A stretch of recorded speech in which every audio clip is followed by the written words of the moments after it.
Selamat siang semuanya. Selamat siang Ibu. Siang Bu. Ya, oke. Gimana Kak kabarnya? Sehat semuanya? Hari ini saya akan membahas tentang cara mengukur jarak dengan paralaks. Nah, sebelumnya nih, mungkin ada yang tahu jarak dari ITERA ke Transmart deh, 7 kilometer Ibu. 7 kilometer. Kalau misalnya nih, untuk ngukur jarak di bumi, kita kan bisa ya, eh pakai meteran Bu, enggak ya? Ya gampangnya pakai fisika lah, kecepatan sama dengan jarak per waktu gitu ya. Kalau kalian naik motor, berapa jaraknya, berarti kalian bisa aja ngitung kecepatan motor kalian berapa, waktu yang kalian butuhkan berapa gitu kan, nanti akan dapat jarak. Nah, bisa nggak metode itu kita pakai untuk benda yang sangat jauh gitu, seperti bintang gitu. Nah, detailnya gimana sih cara mengukur jarak gitu ya dengan menggunakan paralaks gitu ya salah satunya. Nah, ini tujuan perkuliahan kita hari ini gitu ya. Kalian dituntut untuk mampu menghitung jarak bintang dekat dengan metode paralaks. Nah, eh apa sih yang kalian tahu tentang jarak tetangga-tetangga kita di alam semesta? Di ya di luar angkasa gitu lah. Ada yang tahu ya? Boleh nyebutin planet terdekat kita ini Bu. Bintang pusat kita di sini Bu, gitu. Jangan malu-malu.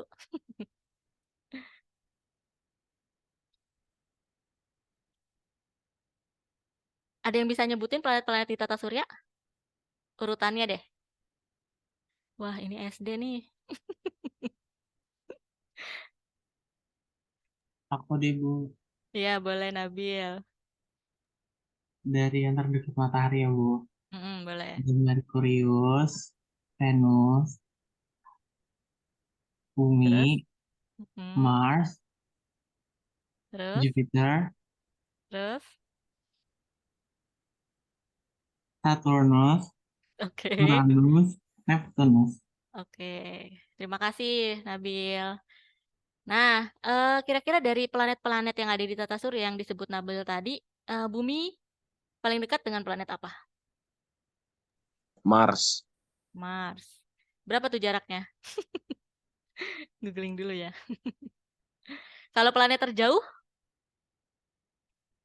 dengan bumi, bukan dengan matahari, dengan bumi. Neptunus Bu. Neptunus. Oke, terima kasih Irwan.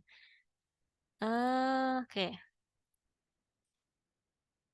Nah, kalian pernah lihat penampakan-penampakan objek ini di langit malam? Wah, Pernah luar Ibu. biasa ya. Gimana? Pernah Bu. Oh, pernah. Pernah lihat ini penampakan galaksi pakai mata langsung? Kalau galaksi sejauh ini belum bisa Bu, soalnya kan mati Galaksi. dulunya. Oh iya, oke. Pernahnya bintang-bintang mungkin ya. Bima Sakti mungkin ya kelihatan. Ada yang pernah Iya. ngamat pakai teleskop? Siapa di sini Pernah yang Bu, pernah ngamat? sekarang Bu. Pernah Bu, Oh, keren. Udah Praktikum ngamat apa Babas aja Bu. tuh? Oh, praktikum labas. Ngamat apa aja tuh? Banyak, Banyak. Contohnya yang banyak. pernah dapat di teleskop kalian apa? Bintang Jupiter variabel. sama Pluto. Oh, Bintang variabel. Jupiter. Wah, bintang variabel namanya apa tuh? Orinis Bu, yang di Oh, Orion apa? Apa Orion. Orion. Oke. Yang lain? Messier, Bu. Oh, Messier 42. Messier. Bangga Yang nggak sih lain-lain. bisa dapat objek itu di teleskop sendiri gitu ya? Bangga lah, Bu. Soalnya polarnya aja, ngepolarin teleskop aja lama banget tuh. Oke. Oke, instrumen ya, persiapan instrumennya memang lama. Tapi ya itu, jadi nanti ketika kalian makin sering ngamat, makin sering persiapan, makin lama ya bisa. Jadi nanti bisa lah cuma 5 menit gitu. Jadi ya butuh praktek-praktek lebih banyak lagi gitu ya. Jadi jangan hanya, oh saya mau pegang teleskop pas praktikum doang. Enggak, kalian bisa pas ada fenomena atau pas ada apa gitu ya, kalian bisa request ke laboran OAIL gitu atau laboran SAP lah gitu buat ngamat. Oke. Nah, eh kita tahu dari mana sih kalau misalnya oh itu tuh bintang yang warna kuning itu lebih dekat dari kita. Enggak, itu yang biru yang dekat gitu. Kira-kira kalian taunya dari mana? Dekat enggaknya bintang itu tuh dari mana sih? Taunya? Pakai rumus paralaks, Bu. Oh, pakai rumus paralaks. Oke. Dari warnanya bisa tahu nggak? Atau dari ukurannya bisa tahu nggak? Dari Dari magnitudo. pakai filter, Bu, kalau nggak salah Oh, pakai kemarin dibilang. filter. Oke, terima kasih Andreas. Terus ada lagi yang ingin berpendapat? Dari magnitudo juga, Bu. Nah, dari magnitudo. Oke, bagus. Dari magnitudo ya. Nah, jadi kita akan bahas jarak nih. Seberapa penting sih jarak itu gitu ya? Jarak kita kenapa sih harus tahu jarak? Nah, kita nih misal ada ekspedisi ekspedisi apa namanya? Mau ada wahana nih yang mau ke bulan gitu. Kalau kita nggak tahu jarak, kasihan ya astronotnya ya. Eh, kita jaraknya berapa ya? Wah, jangan-jangan bisa lebih dari seminggu. Jadi harus bawa perbekalan yang cukup gitu ya. Jadi pentingnya kita tahu jarak ya kita bisa mempersiapkan perbekalan atau kita bisa ya banyak persiapan yang atau kebutuhan yang bisa kita siapkan lebih dulu gitu. Nah, ini contohnya ya tahun 1960-an. Manusia sudah melakukan perjalanan nih ke bulan untuk pertama kalinya. Itu pakai Apollo. Nah, dia menghabiskan 3 hari untuk mencapai bulan dengan kecepatannya 20.000 km per jam. Oke. Nah, ini ada diagram skala. Untuk bikin diagram skala ini kita butuh apa sih? Informasi apa sih? Ada yang tahu nggak? Kalian dulu mungkin di geografi tuh bikin skala di peta di atlas atau di globe ya di atlas lah ya. Jarak ini ke sini oh ternyata 1:1 ini. Nah, itu tuh untuk bikin skala itu kita butuh apa? Data apa yang sebenarnya yang harus kita tahu?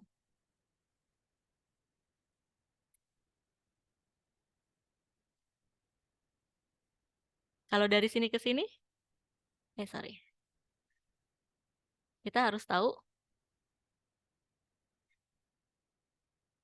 kalau mau bikin skala. Ini kan ukuran nih, ini bumi. Ini bulan.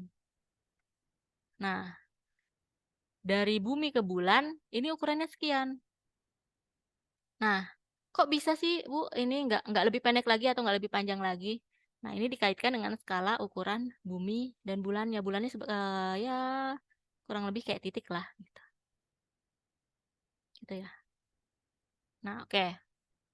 Nih, coba kalian lihat. Ini adalah 2 gambar bulan yang diambil di waktu yang sama tapi lokasi yang berbeda di bumi.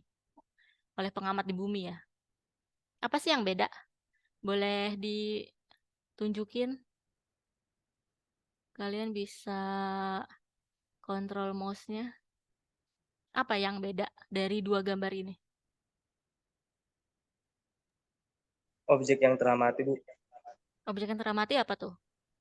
Ya, di sebelah kiri objeknya itu ada beberapa bintang, kurang lebih ada 16. Kalau yang di sampingnya itu untuk medan pandangnya itu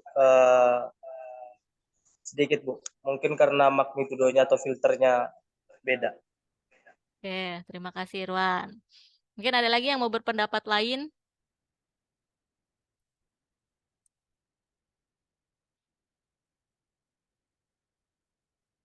Pernah dengar latar belakang, bintang latar belakang? Nah, itu mungkin yang dimaksud Irwan adalah posisi-posisi bintang di belakang si bulan ini loh Bu berubah. Dia seolah-olah bergeraknya cepat Bu. Kita lihat aja nih yang merah ini.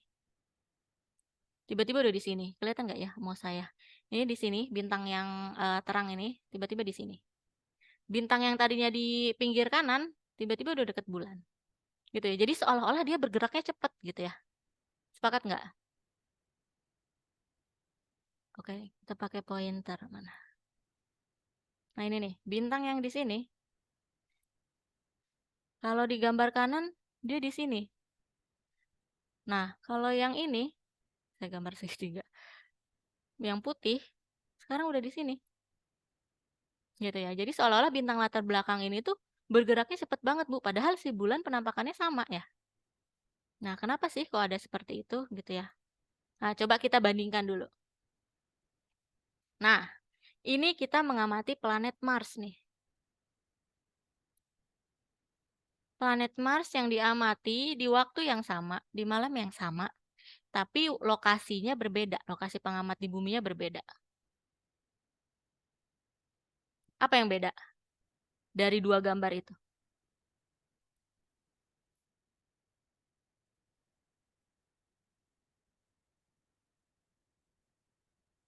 Gak ada yang beda? Beda atau sama?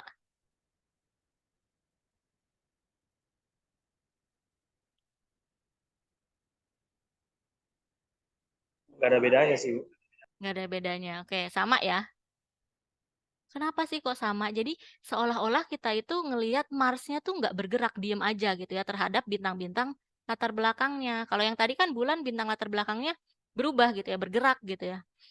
Nah, kalau yang ini kok Marsnya diem aja sih, Bu? Nah, kita tahu bahwa Mars itu jauh lebih besar daripada bulan. Sehingga jelas jaraknya juga lebih jauh dari bulan. Nah, oke. Jadi kesimpulannya, apa yang bisa disimpulkan dari 4 gambar ini?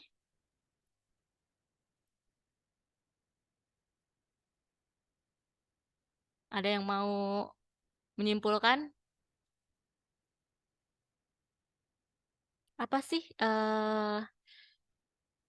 informasi apa sih yang kita dapat dari perubahan latar belakang ini gitu? Apakah karena bulan ini jaraknya lebih dekat, maka perubahan latar belakangnya makin besar, atau sebaliknya? Bingung nggak? Yang udah belajar bingung, Bu?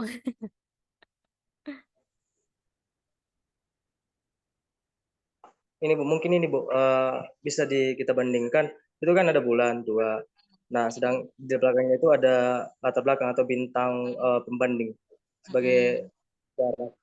Jadi ukuran bulan kan besar. Jadi jika dia mati, bintang yang di latar belakangnya itu sangat signifikan untuk bergerak. Sedangkan di nomor 2 ada planet Mars, kalau nggak salah planet Mars dengan bintang latar belakang.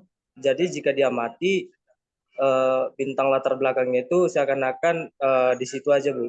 Jadi pergerakannya itu lambat karena ukuran. Mungkin di ukuran itu. Ya, bagus sekali Irwan, terima kasih. Jadi ya kesimpulan yang disampaikan Irwan benar. Jadi semakin kecil perubahan bintang latar belakang yang kita lihat gitu ya, semakin besar jaraknya. Jarak si benda itu dari pengamat, dari kita. Gitu ya. Nah, oke, kita lanjut nih. Konsep paralaks nih, boleh acungkan jempolnya di depan mata. Jadi lengannya lurus. Lengannya lurus gitu ya. Jempol di depan kalian ya apapun itulah, tembok atau pohon atau apa. Nah, kalian acungkan jempol, kemudian tutup mata kiri. Enggak, lurus, lengannya lurus. Nah, terus tutup nih mata kiri. Nah, bandingkan ketika kita tutup mata kanan gantian. Apa yang dirasakan? Sensasi Perpindahan apa yang tempat. dirasakan? Gimana? Nggak ada bedanya? Perpindahan jari. Oh, perpindahan jari. Jarinya bergerak emang? Seakan-akan berpindah, Bu. Oh, Medan sekarang pandang itu berpindah. mengarahkan kalau jari kita itu berpindah tempat. Oke, terima kasih. Nah, bagus sekali. Jadi ya, kok jari saya diem, Bu, tapi padahal maksudnya padahal diem, tapi kok kayak pindah ya Bu ya, karena latar belakang yang saya lihat beda gitu. Nah, jadi itulah yang dimaksud paralaks. Kita next. Nah, ini. Sorry. Nah, itulah yang kita sebut sebagai paralaks. Perbedaan penampakan posisi objek saat dilihat dari arah yang berbeda. Tadi kan kalian lihat pakai mata kanan, kalian lihat pakai mata kiri gitu ya. Nah, itu akan berbeda. Jadi seolah-olah si bendanya bergerak padahal enggak gitu ya. Nah, itu yang kita sebut sebagai paralaks. Nah, ini boleh nih kalian lihat sebagai contoh. Ada pemain bola nomor punggung 22 dan 16 gitu ya. Nah, jarak si bola dengan pengamat itu 10 meter jarak lurusnya. Ketika dilihat dari sudut pandang nomor punggung 16, bolanya tuh di sini ketika jaraknya 10 meter, dia ngelihatnya kayaknya udah di samping gol deh, samping sebelah kanan gawang. Samping gol. Terus untuk yang nomor punggung 22, ngelihat bolanya seolah-olah ada di sini. Gitu ya. Nah, coba kalian bandingkan dengan bolanya 20 meter. 20 meter di depan. Sama-sama masuk sih. Cuma bisa dilihat di sini nomor punggung 16 ngelihat bolanya seolah-olah di sini. Kalau nomor punggung 22 dia lihatnya di sini. Dari dua ilustrasi tadi, apa sih yang bisa disimpulkan terkait ya boleh. Perubahan sudutnya Bu, semakin sempit. Perubahan sudut. Oke. Yang makin sempit yang mana? Yang 20 meter Bu. Yang 20 meter berarti makin jauh jarak pengamat dengan objek yang diamati makin Sudutnya makin kecil. makin kecil. Sudut apa tuh? Sudut paralaks. Ya, sudut paralaks. Oke, bagus sekali. Terima kasih Irwan.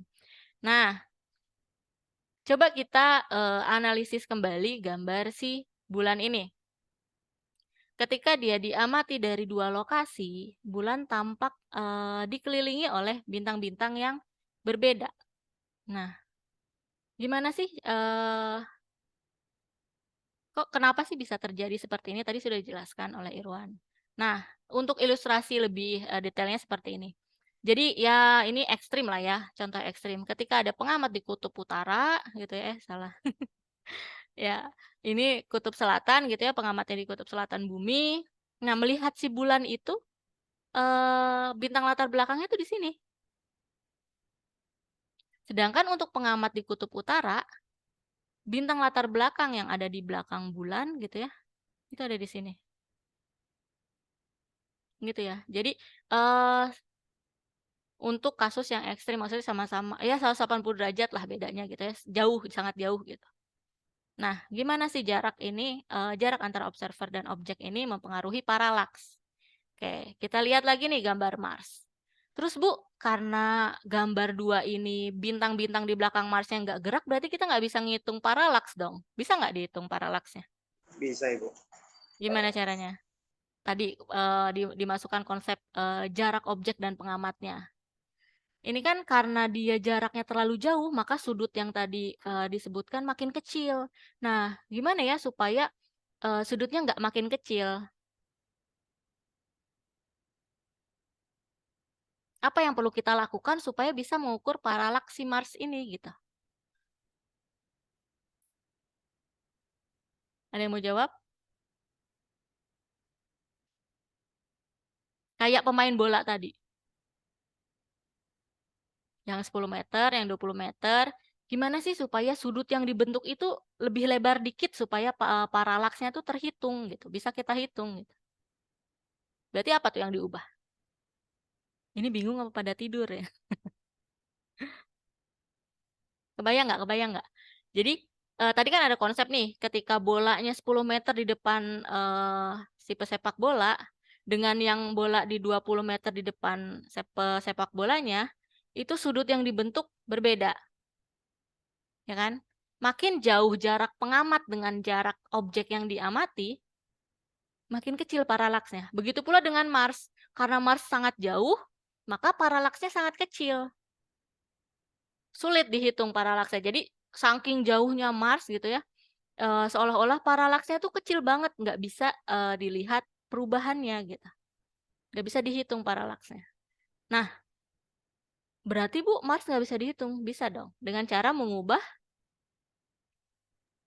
Mengubah ini Bu, mengubah apa?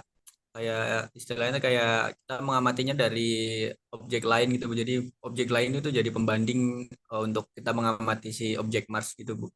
Oke, bagus sekali Petit. Jadi kita perlu memindahkan posisi pengamat lebih jauh, gitu ya. Nah, oke, sebagai ilustrasi saya next dulu biar lebih memahami. Oh, oke, ini aktivitas kelas ya. Oke, kita masuk ke aktivitas kelas dulu. Saya lihat di sini. Oke, kita akan bagi jadi 3 kelompok. Tuh ya, silahkan dikerjakan. Untuk kelompok 1 ada Faiza, Anissa, Alisa. Ini berapa orang nih? 4, 16, 14. Oke. Dan Chelsea Haki. Kelompok 2 ada Alvina, Petit, Fuska, Andreas. Nah, sisanya kelompok 3. Oke, boleh dikerjakan. Ya, ini mah 5 menit selesai enggak ya? 10 menit, boleh dikerjakan 10 menit. Jadi nih, untuk kelompok 1, kalian diminta untuk menghitung jarak antara 2 bangunan menggunakan paralaks. Jadi nih, seolah-olah siapa tadi? Chelsea berdiri di titik A gitu ya. Nah, di titik A itu dia bisa ngelihat gedung Laptek misalnya, puncak gedung Lapteknya dari kejauhan. Nah, kemudian Chelsea pindah nih ke titik B, jalan 50 meter ke kanan. Nah, dari titik B ini Chelsea bisa lihat puncak Laptek dan puncak GKU sebagai latar belakangnya. Jadi si puncak GKU ini sebagai latar belakangnya. Nah, sudut antara puncak gedung GKU dan Laptek kalau diamati dari posisi barunya si Chelsea ini 15 derajat. Dengan menggunakan informasi ini, hitung jarak antara gedung X dan gedung Y. Nah, kalian bisa menghitung pakai konsep paralaks, konsep trigonometri yang pernah diberikan. Nah, untuk kelompok 2, itu untuk kelompok 1 ya. Kelompok 2, kalian ditugaskan untuk menghitung jarak ke lampu jalan menggunakan paralaks. Jadi bayangkan nih, kalian ada berdiri di trotoar, mandangin lampu jalan gitu ya, galau habis keluar nilai UAS gitu. Nah, Anda jalan menyusuri trotoar pada jarak tertentu. Nah, terus udah jalan nih berhenti, terus kalian ngukur nih sudut antara lampu jalan dan posisinya dari tempat semula kalian sebelum jalan tadi. Nah, dengan pakai informasi yang di bawah ini, yang ada 2 informasi ini, hitung jarak ke lampu jalan, jarak kalian ke lampu jalan. Jadi kalian tuh tadi jalan di trotoarnya 20 meter. Terus sudut antara posisi lampu jalan dari tempat asal dan posisi lampu jalan dari tempat baru, tempat kalian selesai di titik B tadi, itu 15 derajat. Nah, untuk yang kelompok 3, kalian diminta memperkirakan ketinggian pohon menggunakan paralaks. Jadi bayangkan kalian lagi ada di taman, mau ngukur tinggi pohon tapi nggak bawa meteran. Ngapain kurang kerjaan Bu gitu ya. Nah, untuk ngukur ya untuk estimasi lah, estimasi tinggi pohon, Anda bisa menjauh dari pohon gitu ya pada jarak tertentu, terus ukur tuh sudut antara puncak pohon dengan tanahnya di posisi awal dan di posisi Anda udah pindah tadi. Nah, pakai informasi-informasi ini, sudut antara puncak pohon dan tanahnya dari tempat semula itu 45 derajat, sedangkan sudut puncak pohon dan tanah dari tempat kalian pindah tadi, tempat baru kalian gitu ya, setelah jalan, setelah mundur, itu 60 derajat, kemudian jarak kalian menjauh dari pohon itu 30 meter. Oke, silahkan dikerjakan.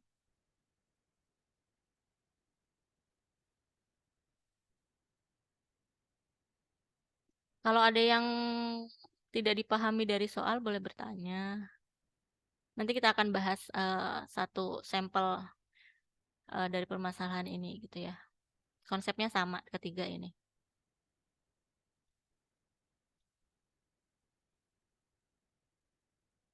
Oh ya, silahkan Petit. Raise hand. Bu, Ya. udah nyoba. Saya tadi kan yang kelompok 2, jadi saya soal nomor 2 kan. Saya udah nyoba Ya. tadi pakai rumus ini apa tangan udah didapatkan hasilnya sekitar 5,3 sekitar ya 5,37 meter. Meter. Oke, caranya gimana tuh? Boleh dijelaskan supaya teman-temannya tahu pakai rumus apa? Pakai rumus tan, Bu. Jadi eh, kita kan tahu di situ apa sudutnya 15 derajat. Jadi apa tan 15 derajat. Nah, untuk mengetahui jaraknya itu kita bisa pakai rumus tan sama dengan tan apa? Tan theta sama dengan d per jarak apa? Jarak dari titik A ke titik B-nya. Jadi bisa diibaratkan gini, Bu. Tan 15 derajat per D per 20 meter. Itu jadi dipindah ruaskan D, kita kan mencari D. Jadi D sama dengan 20 meter kali tan 15 derajat. Jadi didapatkan sekitar 5,37 meter. Gitu, Bu. Oke, baik sekali. Terima kasih, Petit. Oke, jadi itu jawaban dari kelompok 2 ya. Untuk kelompok 1 sampai kelompok 3, silahkan saling sharing gitu ya. Konsepnya sama yang digunakan. Jadi nanti kita akan lanjutkan terlebih dahulu. Nah, ini supaya makin jelas nih. Oh iya, silahkan Irwan. Oke, Ada yang ingin di sini Nah, Bu yang ya. nomor Oh iya, 3 kurang ya lebih kan boleh. di sini itu kan sama semua. Ya, Soal nomor 3 kan ditanya itu memperkirakan ketinggian pohon menggunakan paralaks. ya. Jadi informasi itu ada sudut antara puncak pohon dan ini. Oke, terus? Dan tanah dari tempat semula 45 derajat. Terus informasi kedua sudut antara puncak pohon dan tanahnya itu sekitar 60 derajat dan jarak kita 30 meter setelah menjauh. Jadi yang pertama kita hitung itu adalah kan rumusnya itu ada P sama dengan 1 per D atau tan gitu kan Bu. Terus yang kita hitung itu kan kita kan ada kita buat T1 itu 45 derajat, terus T1-nya itu 60 derajat, terus T2-nya itu 45 derajat. Tinggal kita kurangkan aja 60 dikurang 45 itu hasilnya 15 derajat, yaitu tan 15 derajat. Terus untuk jaraknya itu tadi 30 meter, tinggal kita kalikan aja 30 meter dikali tan 15 derajat, tan 15 derajat itu 0,289 sekian. Setelah kita kalikan itu, kita hasilkan ketinggiannya itu sekitar 8 meter, Bu. Kurang lebih 8 meter. Oke, baik sekali. Terima kasih Irwan. Ada lagi mungkin yang mau menjawab kelompok 1? Dari nomor 1 mungkin ada yang mau soal nomor 1 ada yang mau sharing hasilnya atau belum, Bu? Belum.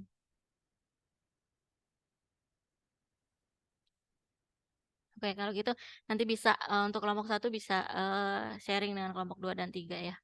Oke, kita lanjutkan. Untuk apa ya? Membayangkan gitu ya supaya terbayang lebih, mungkin masih beberapa ada yang bingung. Kok bisa ya ini? Kok sudutnya bisa makin kecil, makin jauh, ketika makin dekat kok makin besar sudutnya gini. Jadi kita lihat nih yang diagram kanan ini, animasi yang kanan gitu ya. Nah, ini ketika objek yang diamati itu dekat dengan pengamat. Kita lihat di sini. Tadi perpindahannya besar gitu ya, lebih lebar. Nah, ini ketika objeknya di sini lebih jauh dari pengamat. Maka sudut yang dihasilkan lebih kecil gitu ya perpindahannya. Kita ulang lagi. Nah, ini ketika jarak objeknya dekat, jadi paralaksnya besar. Perpindahan ya ini seolah-olah bergerak lah gitu ya benda yang diamati. Nah, ini ketika objek yang lebih jauh gitu diamati, maka paralaks yang kita peroleh akan lebih kecil. Di rumah supaya bisa lebih memahami konsep paralaks. 3 soal ini bisa kalian kerjakan, nanti dikumpulkan dalam Google Classroom gitu ya. Saya akan buat ininya, lokasi pengumpulannya. Nanti PPT-nya juga bisa. Nah ini, bahan kuliah dapat diunduh di Google Classroom Astrofisika 2023.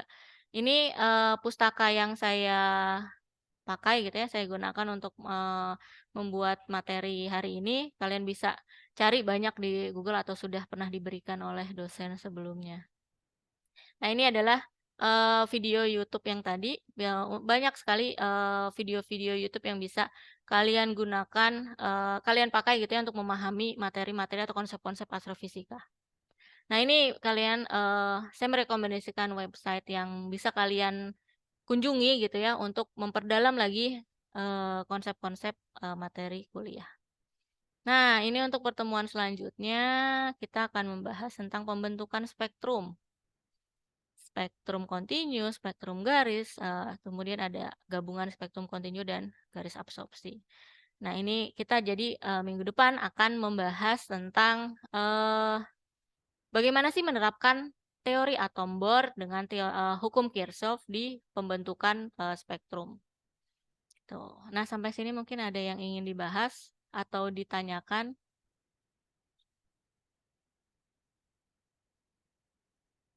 Nggak paham semua ya?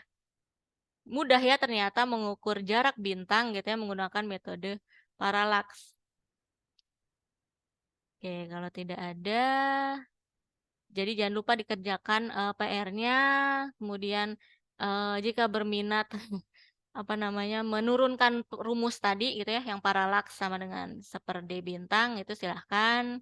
Atau ada yang penasaran tapi nggak nemu-nemu, boleh juga kita bahas bersama gitu. Oke, kalau tidak ada lagi pertanyaan, silakan dikerjakan PR-nya untuk minggu depan. Terima kasih atas perhatiannya. Saya akhiri, selamat siang. Siang, terima kasih Bu. Ya, terima kasih. Yang Bu. Terima kasih, Bu. Terima kasih, Bu. Oke, terima kasih.